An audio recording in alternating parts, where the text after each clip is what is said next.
नमस्कार, शून्य the power of empty mind में आप सबका फिर से स्वागत है। तो कैसी चल रही है आप सबकी गुप्त नवरात्रे? आशा करती हूँ हर किसी को मीठा मीठा सा कुछ ना कुछ नया अनुभव ज़रूर हुआ होगा। उनमें से कुछ छोटे मोटे से एक्सपीरियंसेस मैं आप लोगों के साथ शेयर करने आई हूँ। बहुत डीप में नहीं जाऊँगी, बहुत छोटी छोटी चीज़ों से आपको बताने की कोशिश करूँगी कि क्या क्या हो सकता है जब आप सारे रिचुअल्स या फिर भूख प्रसाद लगाते हैं या फिर माँ का व्रत करते हैं इन दिनों, तो आपको क्या क्या देखने को या समझने को मिल सकता है। सबसे पहले पॉइंट, मैंने शायद अपने लास्ट वीडियो में भी आपको बताया था कि इस बार मोस्टली नवरात्रि आने से पहले लोगों की तबीयत खराब हुई है।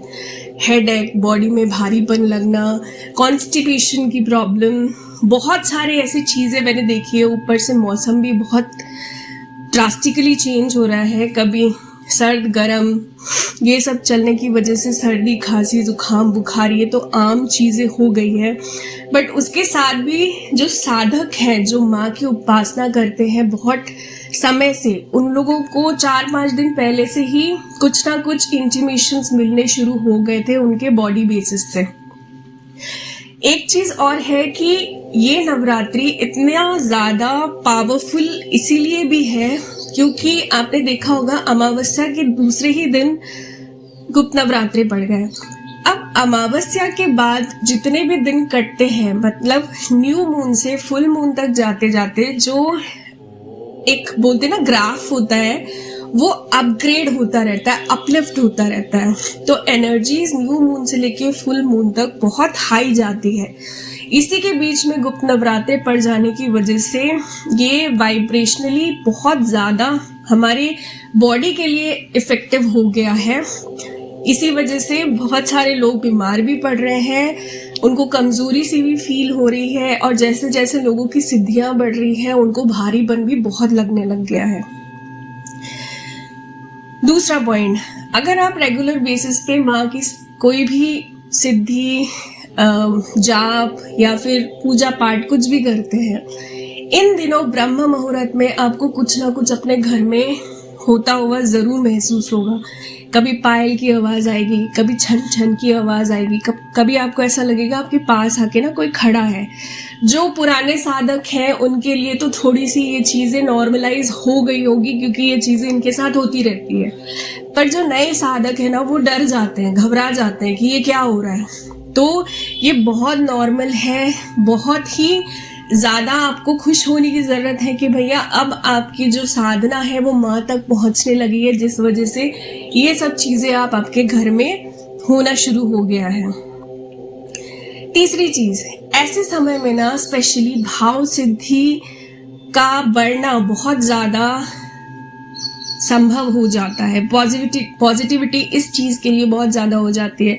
मैंने आपको सिद्धियों के बारे में 1-2 वीडियो में बताया है कि सिद्धियाँ किस किस प्रकार की होती है। उनमें से ये जो भाव सिद्धि है ये बहुत ज़्यादा उभर के आ जाती है साधकों की। वो बहुत इजीली कनेक्ट कर पाते हैं कि माँ कब क्या बोलना चाह रही है, कब क्या कहना चाह रही है, आपके कब कौन से वाइब्रेशन से वो आपको क्या मैसेज देना चाह रही है।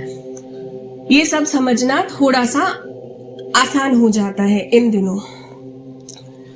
चौथा पॉइंट, जिन लोगों को ये परेशानी होती है ना कि बहुत टाइम से वो मेडिटेशन जाप वगैरह कर रहे हैं पर उनको ये समझ में ही नहीं आता कि उनके जो एनर्जी फ्लो है वो ऊपर की तरफ उठ रहा है कि नहीं। मूलाधार पे उनको वाइब्रेशन हो सकता है फील हो, पर उनको ये समझ नहीं आता कि मूलाधार के ऊपर वो जा रहा है कि नहीं। पर इन दिनों में एनर्जी इतनी ज़्यादा वाइब्रेंट होती है ना कि इस टाइम पे आप बहुत इजीली इस चीज़ को समझ सकते हो कि हाँ, मूलाधार के ऊपर भी आपकी एनर्जी जा रही है। 5वां पॉइंट, मैं या फिर हम में से कई सारे लोग या तो फिर जितने भी पुराने साधक होंगे उनको नींद तो रात को आ ही नहीं रही होगी। रात को क्या, मुझे लगता है दिन में भी जिनको थोड़े बहुत आराम करने की आदत है ना, उनको भी नहीं आ रही होगी। तो आप में से कुछ लोग मुझे ज़रूर बताइएगा कि भाई ये समस्या आपके साथ भी हो रही है कि नहीं। पर एनर्जी कहीं से भी आपकी डाउन नहीं हो रही, आप 3D वर्ल्ड के काम बहुत इजीली निपटा रहे हो, अपने बच्चे, परिवार, पति, घर की साफ सफाई सब कुछ मैनेज करके चल रहे हो, पर आपको थकावट कहीं से भी फील नहीं हो रही है। छठा पॉइंट, माँ की मौजूदगी ना आपको हर पल महसूस होती है इन दिनों। कहीं ना कहीं आप इतने कनेक्टेड हो जाते हो जब आप रेगुलर बेसिस पे उनके कुछ नियम करने चालू कर देते हो, या फिर उनकी कुछ चीज़ें जो रेगुलरली आप करते आए हो और इस समय पे आपने बढ़ा दिया है, तो आपको माँ की मौजूदगी बहुत इजीली समझ में आती है कि वो आसपास ही कहीं है, घूम रही है। सातवां पॉइंट, कानों में नाम की आवाज़ आना। जो लोग सिद्धि साधना वगैरह करते हैं या तो फिर जो लोग जाप वगैरह करते हैं, ये बात शायद आप लोगों ने सुना होगा कि एक समय के बाद ना उनको ऐसा लगता है कि कोई उनको पुकार रहा है। आप एकदम से पीछे घूम के देखते हो कि कौन पुकार रहा है, पर आपको दिखता कोई नहीं है। इस समय में ये चीज़ भी बहुत ज़्यादा होना, पॉसिबिलिटी बढ़ जाती है।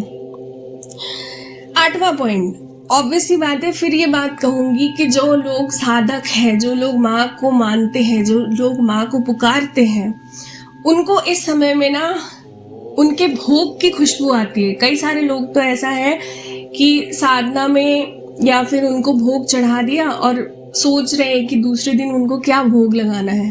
तो जब आप साधना करने बैठते हो या जाप करने बैठते हो या फिर शांति से कहीं पे बैठे हुए होते हो, तो आपको ना भीनी भीनी से खुशबू आती है, पूड़ी की, चने की सब्जी की, खीर की। तो कहीं ना कहीं, जैसे मैंने बताया ना आपको कि इस समय पे भाव सिद्धि बहुत ज़्यादा बढ़ जाती है।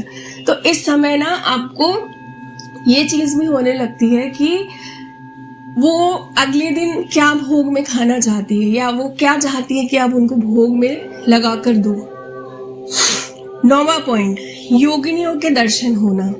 क्या हो रहा है, जिन लोगों को थर्ड आई तक जिनकी एनर्जी पहुंच चुकी है, कई सारे बच्चे मेरे को आके बताते कि मैम किसी का ना चेहरा दिख रहा है एकदम से आंखों के सामने, और वो चेहरा एक जैसा नहीं है, बदल रहा है और फ्रीक्वेंटली बदल रहा है, 1, 2, 3, 4, जैसे फोटोज के फ्रेम्स बदलते हैं ना, उस बेसिस पे।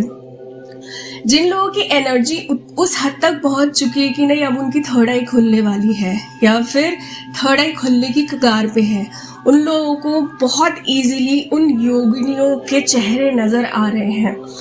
कई लोगों का मैंने ये भी देखा है कि नाक में, कानों में, गले में और थर्ड आई पे वाइब्रेशन बहुत तेज हो रही है और नाक, कान और गले में दर्द या तो फिर किसी न किसी तरह की इरिटेशन उनमें बनी हुई है, क्योंकि वो एनर्जी अब थर्ड आई तक पहुंचने के लिए पूरी तरह से तैयार हो चुकी है।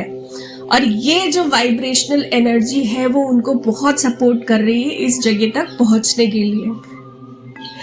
10वां पॉइंट, चक्रों पे अलग तरह की वाइब्रेशन हो रही है। जैसे कि मैंने अभी आपको इससे पहले वाले पॉइंट में बताया, ये एनर्जी इतना ज़्यादा सपोर्ट कर रहा है जो लोग पुराने साधक हैं उन लोगों को, कि अगर आप हार्ट चक्रा तक पहुंच चुके हो तो आपके हार्ट चक्रा और थर्ड आई चक्र पे बहुत ज़्यादा तेज़ी से वाइब्रेशंस होनी शुरू हो गई है। क्योंकि जब आपके देवी देवता आपके हार्ट चक्रा तक पहुंच जाते हैं, वो डायरेक्टली छलांग मारने की कोशिश करते हैं थर्ड आई पे। अब थर्ड आई पे जाते जाते क्या उनका थ्रोट चक्र को भी कहीं ना कहीं से लांगना पड़ता है।